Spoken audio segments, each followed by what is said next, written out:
जरूर गावासभोवताल भीषण आग लागल्याची घटना यवतमाळच्या घाटंजी तालुक्यात घडल्याचं समोर आलं आहे।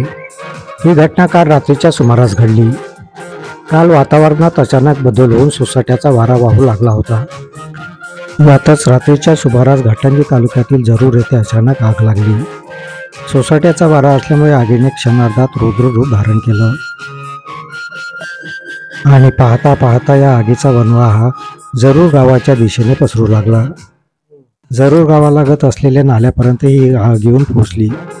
आग लागल्याची बातमी घाटंजी येथील पत्रकार मंजू पटेल यांना माहिती पडताच त्यांनी घाटंजी नगर परिषदेचे अग्निशमन पथक घेऊन घटनास्थळ गाठले व गावकऱ्यांच्या मदतीने आगीवर नियंत्रण मिळवण्याचे प्रयत्न सुरू केले।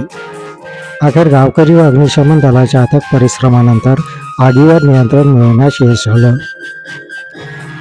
पत्रकार मंजू पटेल व गावकऱ्यांनी वेळी सतर्कता दाखविल्याने मोठा अनर्थ टळला।